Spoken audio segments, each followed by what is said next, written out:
All right, for those of you who are joining online, assuming you haven't seen my first presentation, my name is John Immel.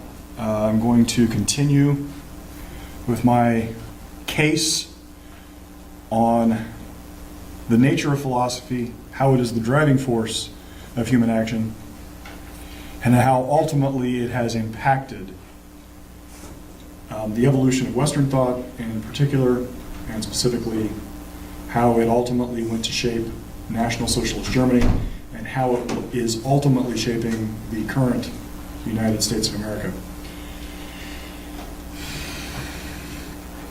Tank 2013, I began explaining the evolutions of Western thought. And I started with, all the way back from Heraclitus. I highly recommend that you, if you've not seen my Tank 2013 presentation, it's 5 hours, it's a lot of material, but it's essential to understanding. And one of the biggest challenges I had, and for most Christians tend to believe that Christianity kind of sprang up out of whole cloth, but it actually has a very specific place in context of the evolutions of Western thought. And the roots of those ideas can be seen as far back as Plato, and the Pythagoreans, and ultimately many of our doctrines, our moral doctrines, come from the Cynics and the Stoics. Now, I am going to pick up where I left off there, because this will lay a foundation. I basically brought us up to effectively 200, about 150 AD last year. I'm going to pick up effectively at about 150 AD. With just a touch, I'm going to touch back on Plato. Remember earlier I said that there is an ironclad relationship between Augustine. Christian doctrine goes from Augustine to Luther to Calvin. The dirty little secret of Western thought, and in particular Christian thought, is that the roots of Augustine are really Plato. It's actually not really a dirty secret. The fact of the matter is that anyone with any effort at all can find this relationship. It's not a secret. It's hidden in plain sight for everybody. But I want to talk to you specifically about the evolution of Platonist thought that ends up in Augustine's hands. Plato, of course, wrote the Republic and many other works. He writes right around about 400 BC, give or take 50 years. He, of course, as the classical world starts to decline, he falls into some elements of obscurity. In roughly 200 AD, a guy by the name of Plotinus picks up Plato's doctrine. Now, Plotinus picks up the Cynic and Stoic doctrines. Now, if you will remember from last year, we will reiterate this point, the Cynics and Stoics believed that the flesh, that the material world was corrupt. Now, they predate Christianity by some time. So they don't get this from Christianity. Christianity largely picks up this soul-body dichotomy from the ancient Western thinkers. That the presumption, the soul-body dichotomy is that the material world is fundamentally corrupt, and that there is an ineffable other realm that is somehow pure.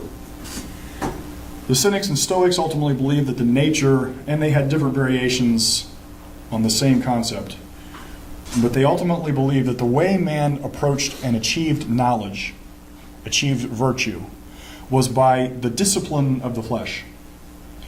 That because the flesh was weak, it required kind of like an athlete's training.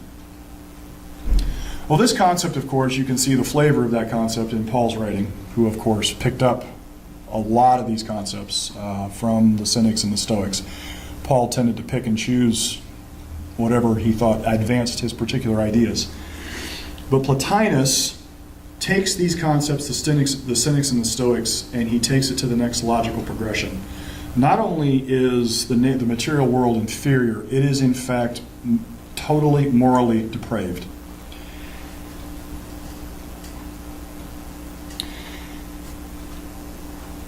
Plato believed that this earth was a shadow variation of a perfect world. This world was not true reality. It was merely the image, it was really the reflection, the shadow on the wall of a cave. The otherworldly realm was called the world of the forms. Plato believed that man's grasp of reality was limited. Plato believed that man's ethical standard was his subordination to the state. Plato believed in compulsory state education. Plato believed in communism, and Plato believed in totalitarian government. Let me back up and make my observation again. Oops, let's do good. This right here, right? This right here is pretty much summarized in what Plato believed. Collective conformity, he believed in compulsory education. This is collective conformity. He believed that man was inferior, right? He believed that certain men, what he called philosopher kings, should be in charge. They should dictate good.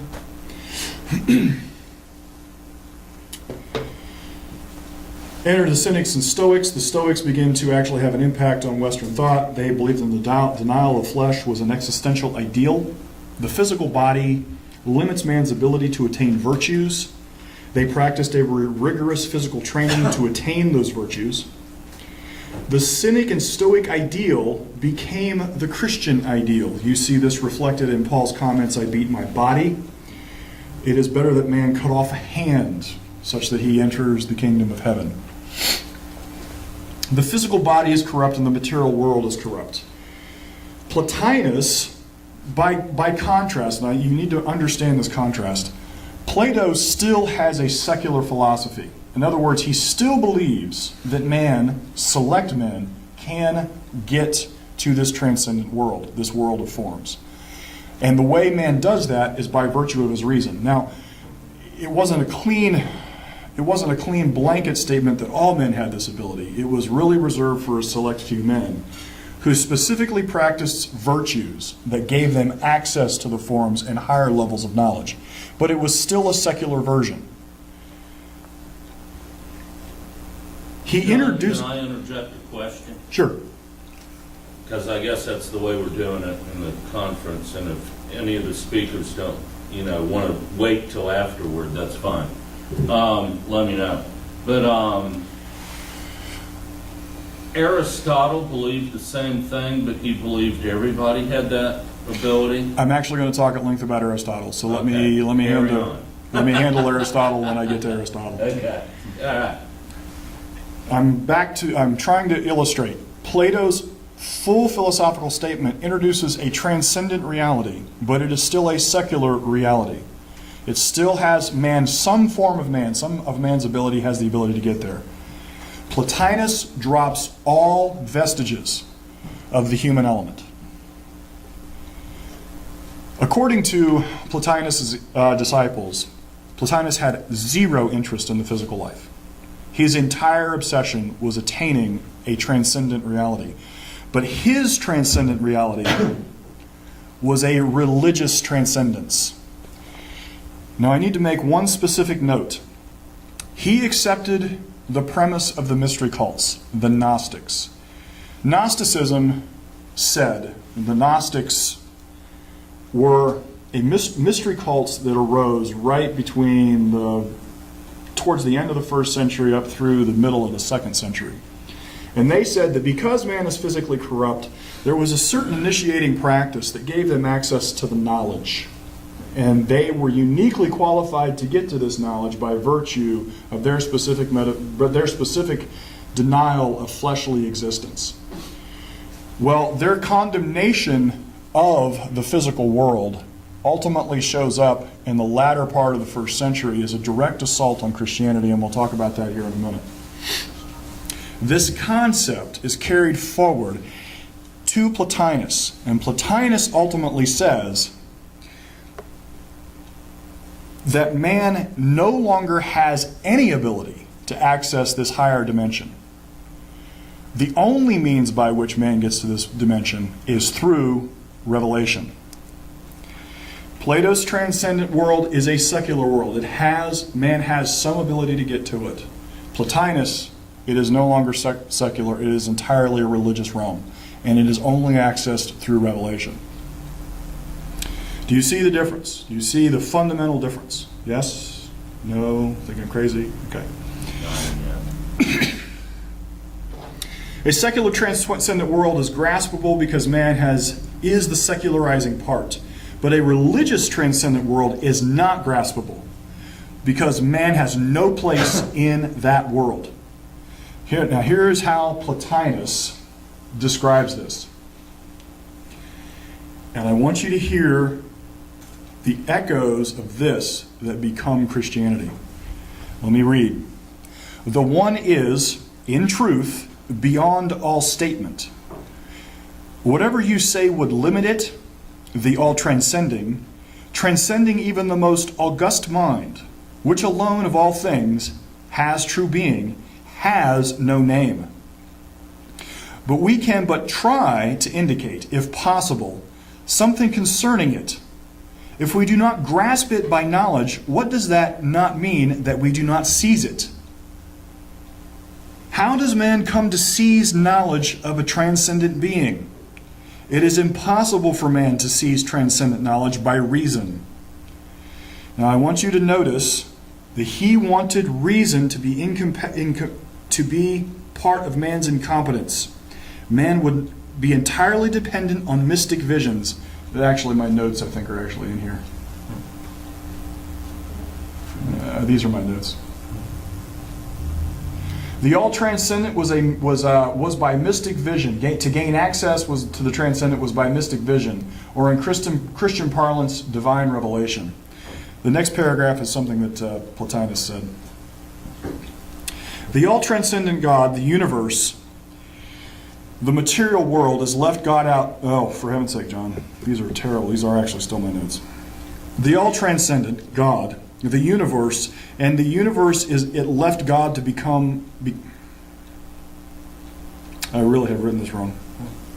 The point being, the all-transcendent world and man, the corrupt world, are apart. They're not together anymore. It left God. The material world left God. That's his point. Now, once you understand Plotinus, it becomes very simple to understand Augustine. Because this is the version of Platonism that Augustine got a hold of. He did not actually have the original versions. So Augustine sees, in his mind, he sees the one, the all-transcendent.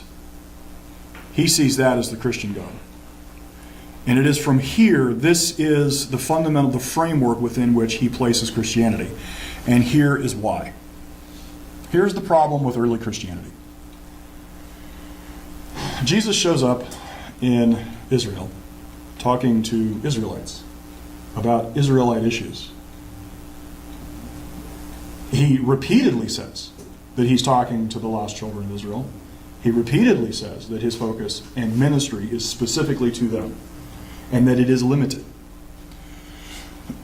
Which is why, particularly in the book of Mark and in the book of Matthew, you see virtually no recognition of the world beyond Palestine.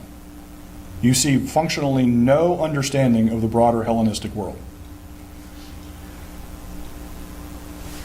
Now, the first two Gospels, Matthew and I believe it's Mark being the first, Matthew I believe being the second,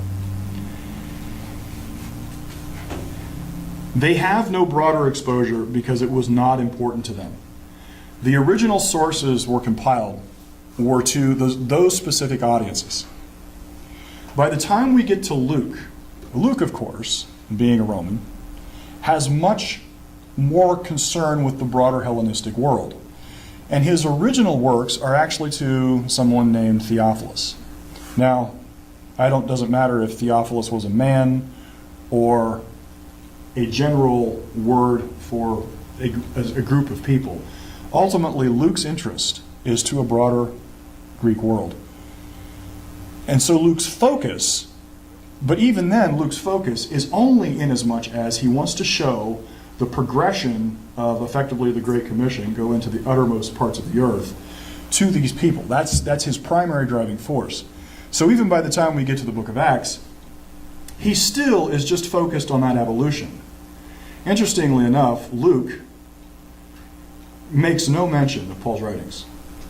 We have Paul, but we have no mention of his writings, which tells me the early Christians had no real exposure to Paul's writings.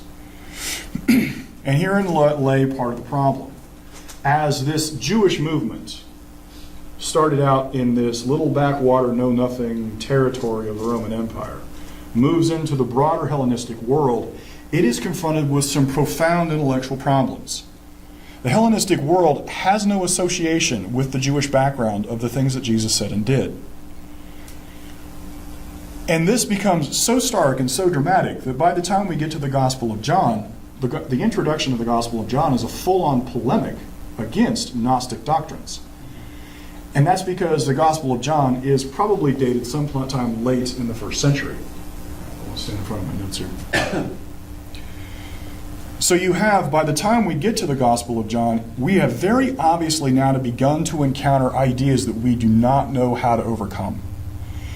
And the shaping and forming of those early traditions was hodgepodge, sporadic. And it didn't have a lot to do with what Jesus originally set out to do. So Jesus, these words, these Gospels, these many testimonies to this life of Jesus and the Jesus followers and the Jesus movement, now is confronted with the broader Roman world. Now trust me, the Roman world would have been fully acquainted with the evolutions of these ideas. The classical Greek world would have dominated their thoughts. They would have had some association. Now you'll remember this very strange encounter where Paul decides to go to Mars Hill and debate the local philosophers. And of course, Paul, he doesn't have satisfaction. He's bothered by these guys. Well, they were looking for a more robust intellectual solution. Paul, of course, thinks they should have just accepted what he said.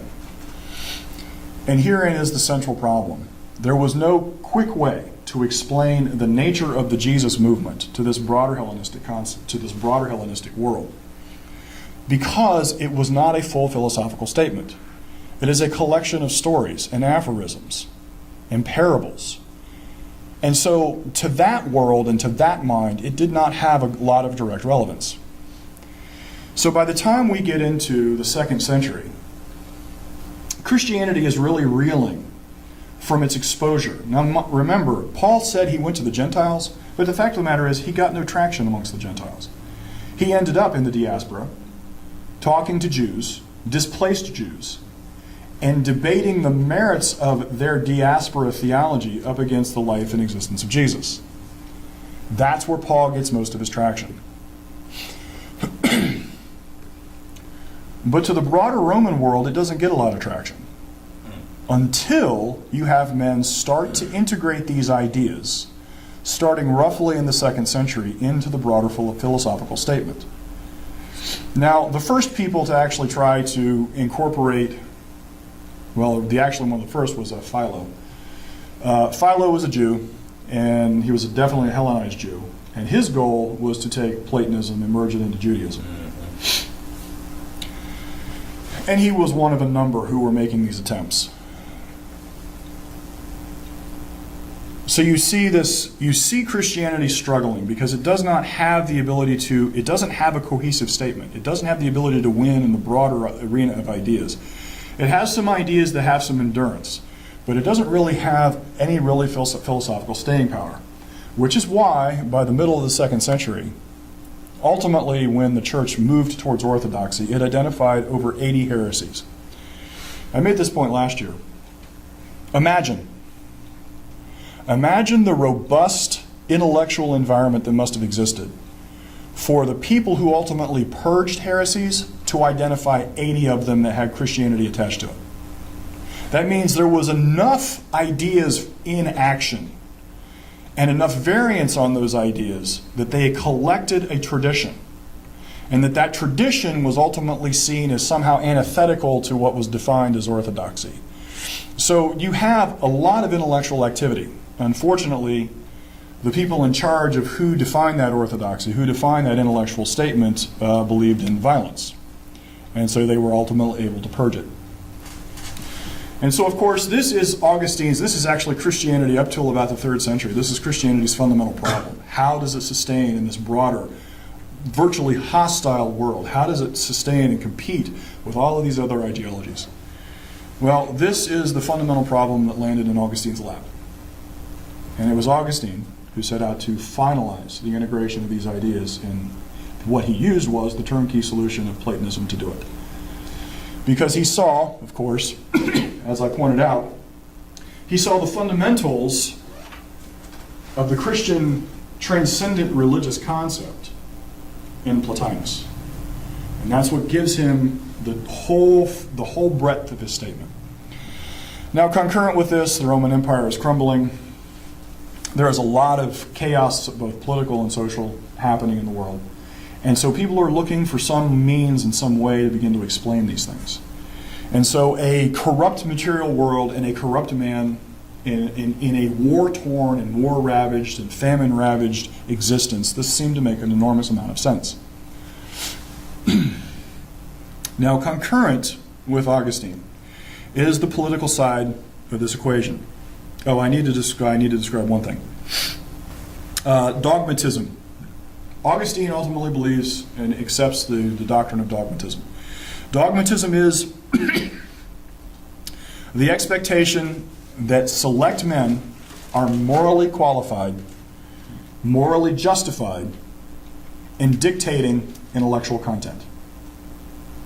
Do I need to repeat that? Dogmatism is the belief that select men are morally correct, morally justified to create intellectual content. In other words, the defining measure of epistemology is force. Those morally qualified to use force. You understand? Okay. So Augustine ultimately believes, of course, man can't get to God but by revelation. The all-transcendent, he can't get there. The only way he ever experiences God is by revelation. God appoints select men who are morally qualified to dictate what that revelation is. Alakazam Pof, we have dogmatism, right? Okay. Concurrent with these theological developments is a guy by the name of Theodosius. Christianity started emerging from the fringes of Roman society. Now, mind you, for the first 200-300 years, Christianity was this really very obscure, actually it was considered a mystery cult for the longest time. And people didn't know what it was. They were mostly scandalized. They considered Christians atheists because Christianity believed in one God, monotheism, which was a radical concept for that time period. And it was also, and so the broader Roman world, whenever they encountered these atheists, they condemned the Christians because they didn't offer God sacrifice to all of the gods, and all the bad things that were happening was the Christians' fault. So that's the early part. By the time we get about 250, Christianity is starting to emerge as a player in the social political structure of the world. By 300, the church was full of all sorts of political ambition.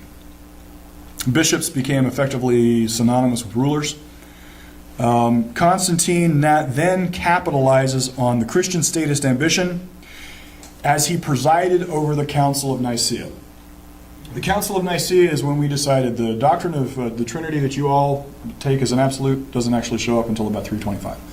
And it took about 50 years for them to finalize their formulations. So what you believe about the Trinity, that God, Jesus, and the Holy Spirit are one and the same, is a product of this specific event. Now, the reason is the product is because ultimately Constantine says, you know what, guys, I'm tired of hearing you bicker. I'm going to put an end to this. And the Trinitarian doctrine that you all believe is what he said was it. And he called all opposing positions to be demented and insane.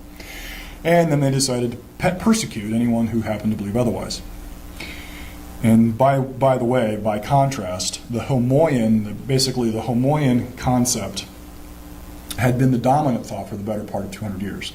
So the Trinitarian concept that you have was not the most prevalent doctrine. There was actually a preceding doctrine. A little bit of trivia for you. So, Constantine galvanizes ecumenical support for his power in the failing Roman Empire. He uses his civil authority to condemn opponents to what we now call the doctrine of the Trinity.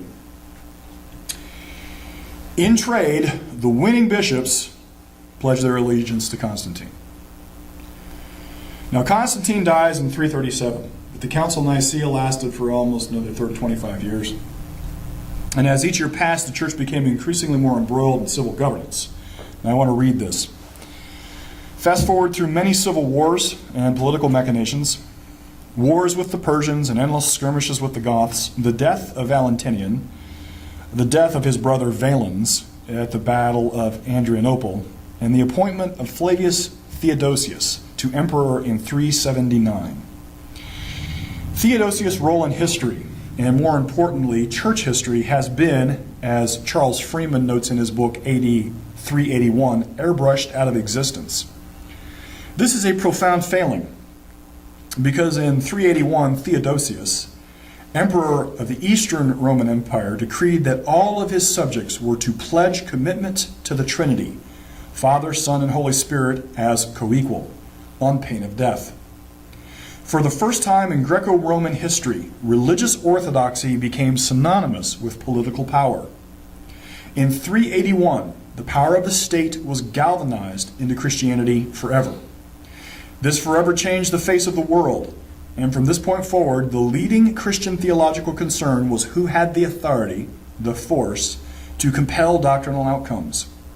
No matter the specific theological hair being split, the underlying fight was who held the force to suppress the dissenting opinion.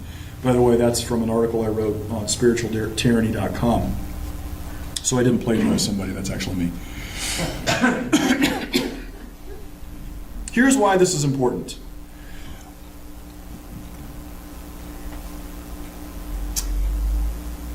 Secularism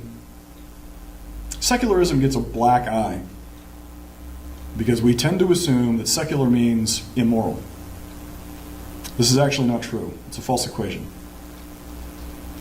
Secularism only means the division of religious orthodoxy from political orthodoxy.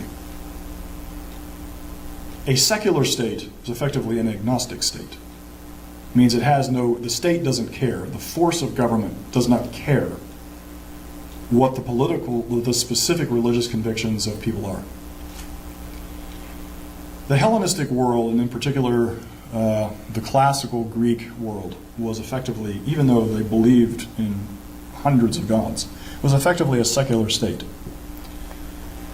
Man could believe what he chose. He was not compelled by doctrine to believe anything. The only other manifestation of a truly secular state in the history of the world is the United States of America. And it is important people begin to grasp this. The single greatest political achievement the world has ever seen was a secular state, meaning man was free to believe what he wanted. The state didn't care, and neither should the state care. We're going to talk about this at length. This is the first point I want to make.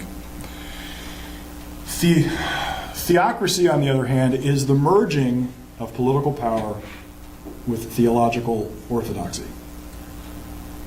A theocracy means that man is compelled to a given theological standard by force of government. And this is exactly what happened with Theodosius. Augustine's doctrine then is able to reign effectively for the next 1,000 years without contest. No one can muster an objection because it is considered treason to object to Augustinian doctrine. Augustinian doctrine therefore stood unopposed. Man's metaphysical corruption, the doctrine of original sin. I ask you, just do some homework tonight. Go out and Google the doctrine of original sin. And if you do some work, you're going to find that the doctrine of original sin was actually proposed by a guy by the name of Irenaeus, a bishop in Lyons, in about 250. If you read his definition of original sin, you won't recognize it. Because the doctrine of original sin that you know doesn't actually show up until about 400. And that was done by Augustine. Augustine basically decides, because he has carried forward all of the basic premises, the soul-body dichotomy, the mind-body dichotomy from the ancient Greek doctrine, He believes that man is epistemologically corrupt. He abandons reason, and he gains a commitment to dogmatism. Dogmatism being, of course, the presumption that select men are morally correct to dictate intellectual content. Of course, he believes in the primacy of the state, which is, of course, in his mind, the primacy of the church. Now, the practical application of this is the three estates through the Middle Ages. The three estates was a class society. The classes were broken down in three parts. Some pray, some fight, some work. Which basically meant that in the feudal society that was organized around priests, knights, and serfs. Now I want to talk to you briefly. Remember when we were talking about the Cynics and the Stoics and how they approached the physical body. You have man's physical body, nature, and material world is physically corrupt. What does this mean practically? Do I have this right? Yes, I do. This produces what is known as asceticism. Asceticism is a philosophical commitment of the individual to destroy every facet of his physical existence. Asceticism is the practical application of the soul-body dichotomy, the evil material world put into practice. Christian asceticism took Paul's determination to beat his body literally and seriously. The church taught that asceticism, point one, gave access to the supernatural through the mortification, literally the death of the flesh. Paul's talked about the doctrines of mortification and vivification. Most Christians tend to assume that when we talk about mortification, we're really talking about something they can pick and choose. No. Literally, mortification, the death of the flesh. It's also taught that it appeased or thwarted demons. It was believed that spirits, say for instance, it was believed that the spirits entered the body through food. It drew attention from God, that self-destruction would earn God's pity. Self-destruction showed God that man was full of guilt. I want to give you some examples of ascetic practice. The first one at the top of the list is celibacy. Now, this is a very common one. Virginity was considered an ethical value, an ethical ideal, and it was tied to belief that the natural world was evil. Women, and it's actually hit women very hard through the Dark Ages, women had no sexual identity because women were either virginal or whores. Women were seen as tempters of men. Celibacy was the means to prevent, and I will make this observation, celibacy was also a means by which the Catholic Church could keep their property from disappearing into inheritance. Priests that don't marry, don't have kids, don't have wives, the church gets the money, the church gets taxes, the church keeps it. Because when the priest dies, he doesn't give it away to his family.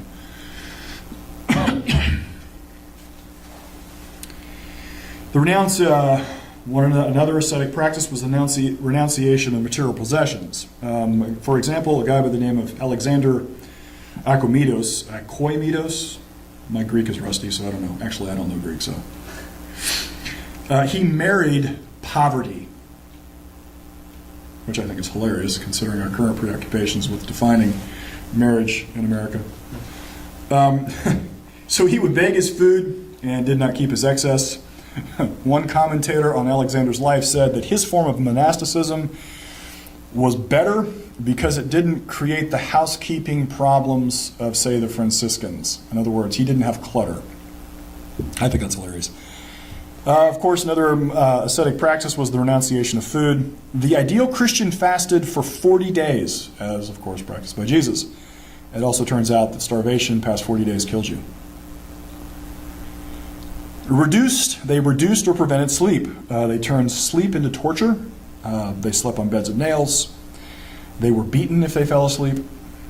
Syrian monks tied ropes around their abdomens and slept standing up. Others hung themselves in awkward positions. They condemned hygiene. They refused to cut their hair, fingernails, or toenails. They dressed in filthy rags and allowed sweat and dirt to accumulate. Do I really need to go in how nasty that would have been? They abandoned movement. It was common to lock themselves away into monasteries. But they also then would take it farther and lock themselves into cells, into smaller and smaller cells. Some ascetics, and I find this horrific, would go into the desert, sit down on a pile of rocks, and stay there until their legs rotted away. They beat their bodies. Men would stare into the sun until they were blind, so that they would never succumb to the lust of the eyes. Monastic orders wore iron girdles around their loins. They would do this so that they would not desire women. Castration and self-flagellation were very common. Now here's the point that I want to make. These practices never actually made it into general practice for the simple reason it is not livable. It is by definition designed to kill, this stuff. It is a commitment to death and destruction that cannot be practiced. But here's what I want you to notice. It was venerated. It was seen as an ethical ideal. The men who did practice such action were considered saints. The church turned these people into heroes.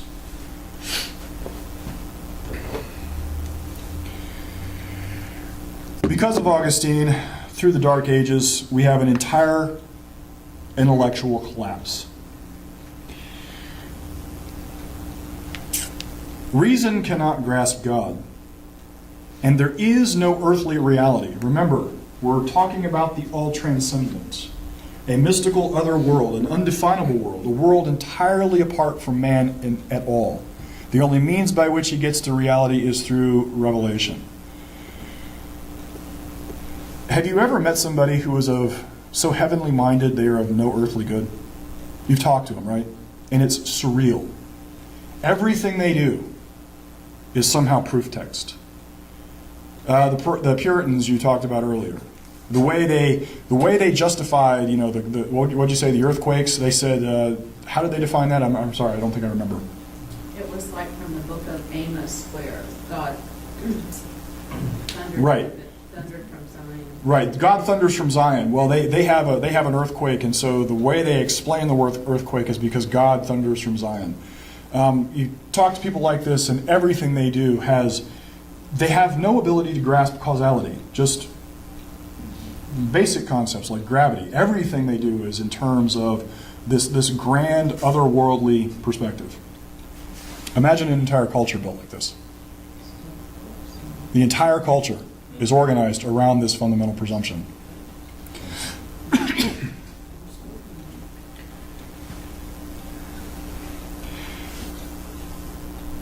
And I want to make the specific point of the proof text mindset, the need to use authority to validate ideas. The proof text mind cannot think in terms of causality. It is a mind that equates causality with authority. It is a mind that does not grasp principles. Proof texting is merely an appeal to authority, and it is the validation of rational content because of authority. Of course, what this really means is we're talking about an entire culture built on rational dependence. In other words, it gets all of its rational content from somebody who dictates. Of course, this is impossible for a scientific society because scientific society is built around rational independence, the ability to independently review the world and explore the world and find commonalities and find causalities. So the result through the Dark Ages was intellectual stagnation. It paralyzed all critical thinking. Authority was what governed human interaction, and the result was war, war, war, and more war. Because God was always in the business of smiting someone else who got it wrong through the sword of the state. The concept of rights was really a discussion of prerogatives. The divine right of kings is really the divine prerogative of kings. The king is entitled to act without restriction, all based on, I do think I have this note, right? Yes, I do. I'll get to that in a minute. I would like to give you some fast facts about the Dark Ages. Infant mortality rates were estimated at 50%. Some sources suggest maybe as low as 30%. By age 12, a boy was considered old enough to pledge his life to his sovereign, meaning he was considered old enough to go to war. By 12, girls were considered old enough to marry. They were sold as chattel, considered a societal burden because they were a mouth to feed that could not endure the rigors of agricultural life. The concept of a dowry was designed to make marriageable females more attractive to male suitors. Men were basically paid to take on women. 95% of the population worked at agriculture with farm implements out of the Stone Age. Yields were estimated at a quarter of the seed sown, therefore it took roughly 2 acres to feed one person. By comparison, modern farming methods yields excess of 80%, and it takes less than a third of an acre to feed one person. There was no concept of germs, no antibiotics, vaccines, no anesthetic. Anesthetic was considered sinful. Your pain was necessarily the product of your sin, and God deliberately did it to you. And this all made sense because, of course, suffering is a virtue. Death is a virtue. Pain was merely the natural state of human existence. The 3 estates divided in between some work, some pray, some fight. This practically meant that 95% of the populace were slaves. 2% did nothing, and the nobility fought wars of conquest for profit. The largest class, of course, were the people called the villani. It means villager, but it is our modern word is the root of our modern word, which is villain. They were born into slavery, a generational slavery, and this is important to understand. As a class society, as a class based on determinism, if you were born a serf, you would be a serf. Your grandson would be a serf. Your great-grandson would be a serf. Your great-grandfather would be a serf. There was effectively no escape. You were committed. You were basically born into subservience, and there was no ability to get out of it. This is, of course, the logical conclusion of Augustine's theories of predestination carried out to practical application.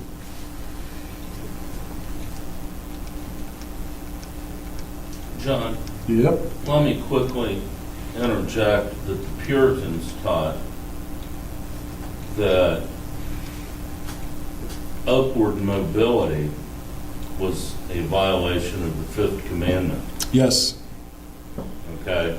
If you wanted to be upward mobile, you were disrespecting your Yes. parents' heritage and place in life. Yes. It is exactly the same mindset. Right. Exactly the same body of doctrine. In colonial America, in Boston, you could be put in stocks for dressing like somebody of the upper class.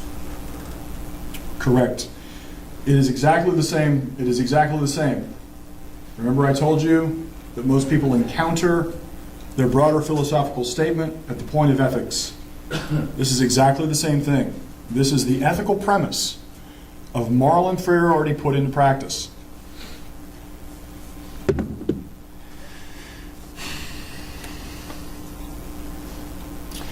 A villager, a serf, his husband, wife, and surviving children, and I do mean surviving with mortality rates in upwards of 50%. I'm surviving. Lived in roughly 700 square feet, and they shared that space with livestock. 700 square feet would be...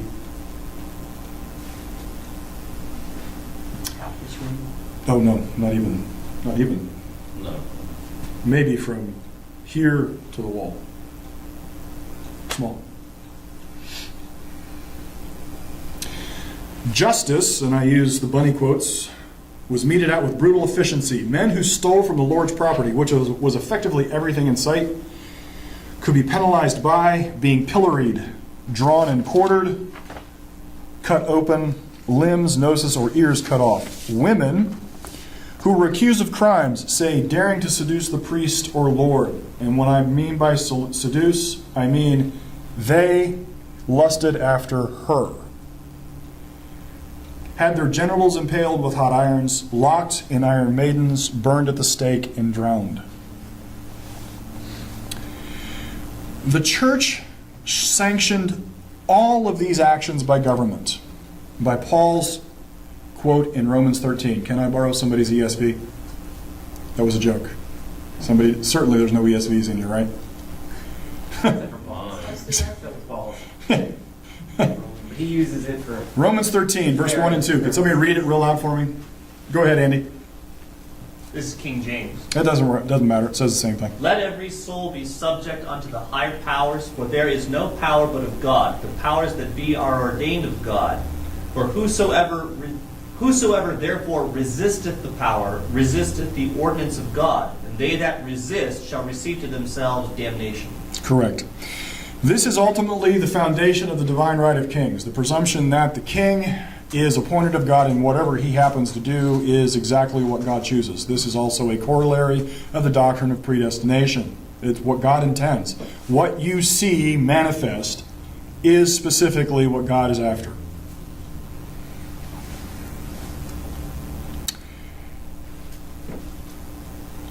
The Dark Ages are dark in principle, and it's imperative that you understand what this means.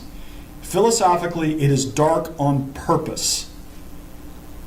It is specifically trying to separate all of man from any good. The fundamental formulations of Augustinian doctrine sought to eradicate man on every fundamental level. Christianity elevated pain and suffering and pestilence and poverty to the highest ethical ideal. The whole of historic Christian doctrine revolves around the veneration of death. Human suffering reaches its pinnacle in Western thought. Destruction of the flesh is the ethical ideal. It's what you're striving to do. It doesn't take an art scholar to understand why the ichthus, the symbol of a fish, in remembrance of the disciples, was replaced by the cross as an enduring icon of Christianity. For the first 400 to 500 years, the cross does not appear in Christian art.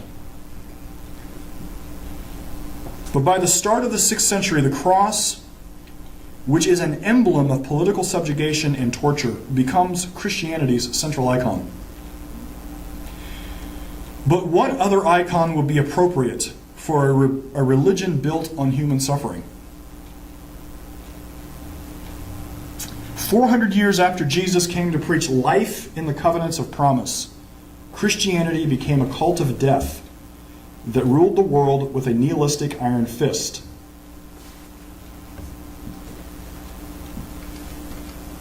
I get some heat on occasion for calling Christianity a cult of death. But I challenge you. Show me I'm wrong. The sum of Christian doctrine is based on the death of man. It is obsessed and fixated on man's death. And it worships at an icon of death and torture. It holds out Jesus' death and destruction as its highest ethical action. It preaches at its root, man's highest ethical ideal is his own self-destruction. Now I challenged you with this question. The only thing necessary for evil to triumph is for good men to do nothing. See, here's what I think is wrong with this question. The question must be, what causes good men to do nothing? If they are good, that presupposes they have values, right? That's what that presupposes. That the nature of values are such that they act consistent with those values, right? What causes good men to take no action? Change the definition of good. Turn death and destruction into good.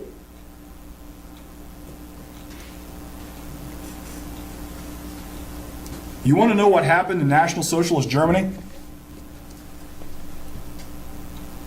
Change the definition of good.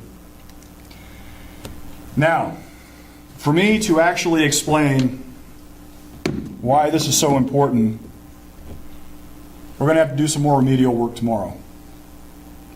Because most people sitting in here don't really hold the Augustinian standard of good in their head. Most modern Calvinists don't hold the Augustinian, Lutheran, Calvin doctrine of good in their head. Most of them get their definition of good from a very different source. And that's what we're going to talk about tomorrow. Thank you. Leave us on there. I've got some closing comments. Can I make a statement? Yeah, go ahead. I was pondering your question to us, and I arrived at the same conclusion. I said, well, according, if you take the philosophy to its logical conclusion, doing nothing is man's greatest good. The realization of man's moral imperative is Correct. to do nothing. And what is the best way for man to do nothing is for man to no longer be. Correct. The closer man gets to doing nothing, the closer man gets to being dead, which Correct. is what all of this is about. It's all about telling man that his greatest moral good is to not be Correct. himself, which is death. And that's why good people do nothing. Do nothing. Because the functional definition of good has been changed, just like you said. And I want to continue to echo what Zach just said. This becomes crucial in understanding all tyrannies and all functions of tyrannies. Life is movement and action. Life requires the ability to identify and move and act towards values. The moment you eradicate values, you eradicate the premium of life, there is only one other option, and that is death. Another comment, Paul? I saw Andy, I think, says guys comment. Okay, well, okay, yeah, I've got lots of comments. A question came in from somebody observing the conference in regard to Andy's talk. Apparently she had a power outage or something, and by the time she got back, Andy was done. So we'll address that. I want to address that, make some closing comments. And as far as a question, the fish and the cross. Yeah. Okay. Throughout my young life as a Christian, you would hear Christians from time to time saying, yeah, you know, the cross, that's kind of weird. That's kind of like an electric chair being on top of a church, you know. And if Jesus would have come and died in our time, we wouldn't be worshiping a cross, we would be worshiping an electric chair, right? Yeah. Okay, so another thing is that people are very uncomfortable with. Overall, Jesus emphasized his death very little. Actually, I would like to really expand that. The fact of the matter is that Jesus talked about his death very little and only within the last about 3 months of his life. True. He doesn't, it's never a big deal. And he actually avoids the conversation. And the only time he really pops off about it is after basically Peter, remember, get behind me, Satan, Right. has hounded him to the point that he doesn't have a choice but to say something about it. I have contended, well, for the better part, certainly since I left Sovereign Grace Ministries, the thing that clinched it for me, that I knew there was something fundamentally wrong with their doctrine, is they specifically define the gospel as Jesus crucified, when in actual fact Jesus never preached that. He let that be. The gospel, the thing that Jesus preached, is centered in in Luke 4, basically verses 17, 18, 19, and 20. The Spirit of the Lord is upon me, for he has anointed me to preach good news to the captive. And he goes on to expand that the nature of the anointing on him was to improve people's lives. You never hear this message coming out of a pulpit. The definition of the gospel has always been abundant life. The definition, that the thing that Jesus brought to the table, the thing that made people gravitate to him with such power, is the fact that everywhere he went, people got better. Their life improved. And when confronted with the hardship that the disciples experienced, Jesus said, "Are you going to leave me?" And Peter goes, "Where are we going to go for words of limitless life?" Now, the historic translation is eternal life, and that gets reinterpreted to be the all-transcendent, the future, the out there, the heavenly life. But the word is actually more better understood by limitless life. And the cross was not central to what Jesus preached. And I contend ultimately it is an entire misunderstanding of what Paul was talking about when he talks about Christ. I preach Christ and him crucified. Christ is in fact the same word Messiah, which is the same word anointed, which is exactly a reflection of what is in Luke. Again, Bo, I see Bo's got his hand up, so I'll say this quickly and then turn over to Bo. But look, the Bible's got to be interpreted in context. Yes. When Paul said those things, he was. Let me just cut to the chase real quick. I'm not like those philosophers that come to you speaking all of this deep gnosis. Okay? I just came as a simple man who doesn't speak well originally, speaking to you about the gospel of, actual biblical term here, the gospel of first importance. Okay? When he came to Corinth originally preaching the gospel of first importance, okay, to people who were all turned upside down with all of this Greek philosophy, and you mentioned Philo. In my estimation, in my studies, Philo was it in Jewish culture. Yes, he was very important. Dominated. To the point to where Jesus says to Nicodemus, "You must be born again." Nicodemus has no clue as to what he's even talking about. Okay?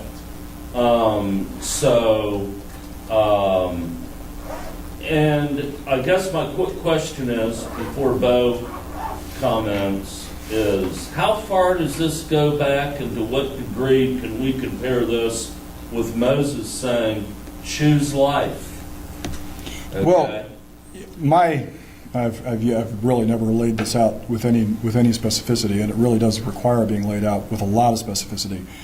But I contend that life is the fundamental premise. It's the fundamental conflict. The issue has always been life or death. From the beginning with Adam, it was life or death. The issue was not sin directly. The issue was Adam's destruction. It was Adam's death. It was Adam's pain and suffering that were at issue. And so I think this actually is all reflective. It's all about man's life. Yeah. But First of all, I'd like to say your talks have been very informative and thought-provoking, but this thing about the cross, I think I have to disagree with you on that.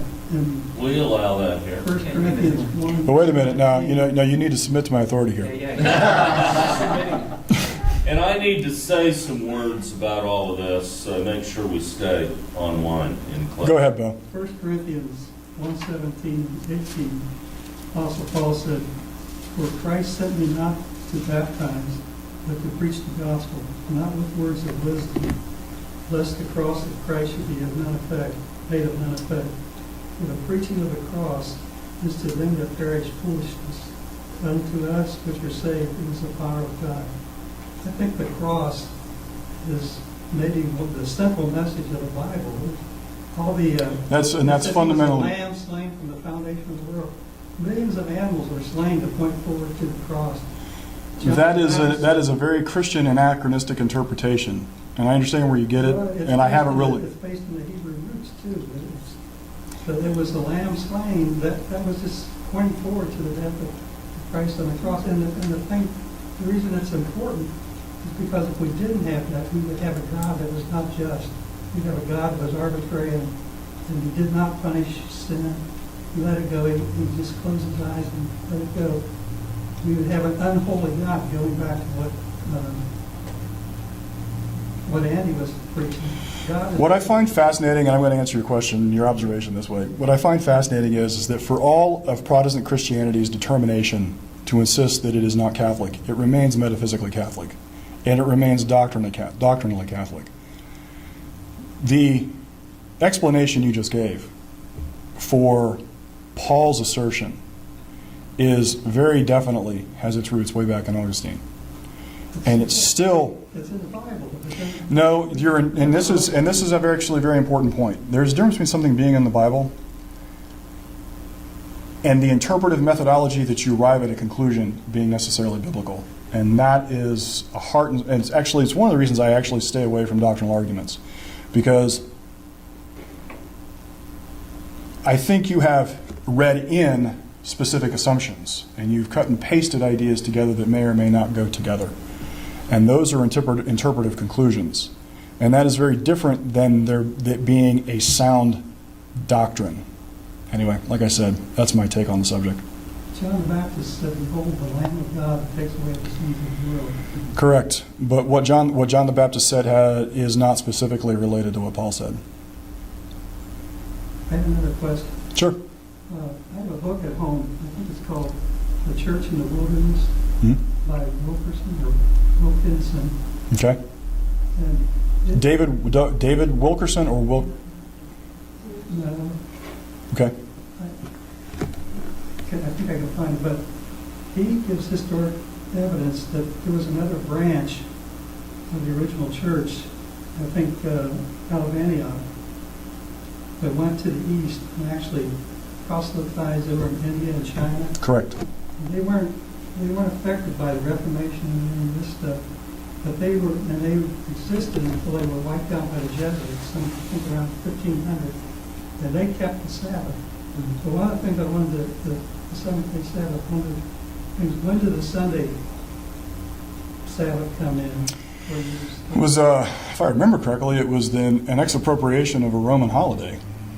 The Sunday, the sun actually, yeah. It finds its roots in Constantine. Yeah, it defines its roots in, I think she's right. I think it's Constantine. Sabbath? Yeah. The Sunday Sabbath. Sunday. So are you familiar with that branch that? Actually, I am. I'm familiar enough with it. I understand. First of all, Christianity, the evolution of Christian thought is what I'm discussing is the Western thought. Christianity actually had many, I made this point earlier, Christianity had many flavors. You have the Eastern Orthodox Church, and you're exactly right. There was an entire evangelistic effort that made its way all the way to Japan. And it remained kind of an underground sect until it was destroyed and wiped out by, I don't remember, some emperor in Japan. And that, when we're talking, it lasted all the way to the 16th, 17th century. So they had, in a lot of the doctrines you see throughout the Eastern Orthodox Church, you wouldn't recognize specifically as Christian. I think their canon, I think one of the primary things is their canon is like 10 books, 8 books, something like that. They don't have all the books we have as Protestants. And of course the Catholic Church has 100 and whatever the heck it is, 90 something, I don't remember. So yes, I am familiar with those traditions. Andy, did you have a comment? You started to raise your hand, but I think... but now I can't remember what it is. Okay, very good. Just briefly, we were talking about the pain and suffering.